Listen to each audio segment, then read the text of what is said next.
స్మృత్యా చ నామోక్త్య, నామం అత్యంత ఉత్తమమైనటువంటిది అని అర్థం. కేవలం శ్రీమాత్రే నమః లలితా సహస్రనామాలు వచ్చేటటువంటి వాళ్ళు ఆ నామాలతో చెప్పొచ్చు.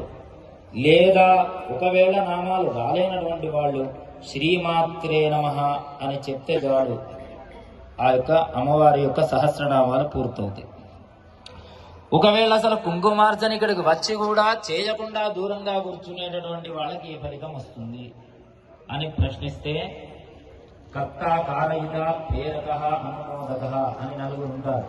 ఇక్కడ ఈ స్టేజీ అమ్మవారిను అంతా అలంకారం చేసి ఈ పూజకు కారణంగా అన్నిటినీ సమకూర్చినటువంటి వాళ్ళు, ప్రేరేపణ చేసి సమకూర్చాలి, ఈ కార్యక్రమం చేయించాలి అనేటటువంటి అభిప్రాయంతో ముందుకు తీసుకెళ్లిన వాళ్ళు, దీని పరిచాలకం చేస్తూ మనకు ఈ అన్నిటినీ కూడా సర్ది పెట్టినటువంటి వాళ్ళు, చేస్తున్న వాళ్ళు, చేయించినటువంటి వాళ్ళు, ఇలా ఎన్నో రకాలుగా సహకరించేటటువంటి ప్రతి వాళ్ళందరికీ కూడా చతుర్థ సమభాగిన, నలుగురం కలిసి ఒక అడ్డమైన పని చేస్తే, ఒక మర్డర్ చేస్తే ఏ విధంగా అయితే నలుగురికి శిక్ష విధిస్తారో, ఇక్కడ కూడా మీరు చేసేటటువంటి కుంకుమార్చన మీకే కాకుండా అందరికి సమభాగంలో వెళుతుంది అనడంలో అతిశయోక్తి లేదు.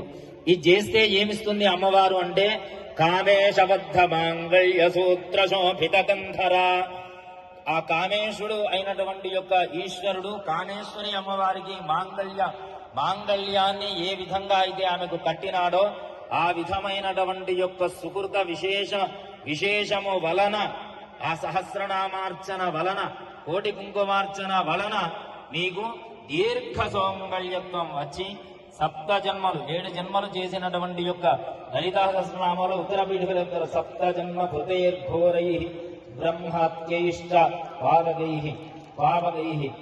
7 జన్మల నుంచి చేసినటువంటి యొక్క మహాపాపం శ్రీమాత్రే నమః అనేటటువంటి యొక్క అక్షరంతో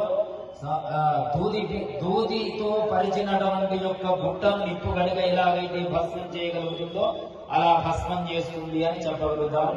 అందరి ముందు నేను చెప్తున్నాను కానీ వాళ్ళంతా మహాగొప్ప పండితులు.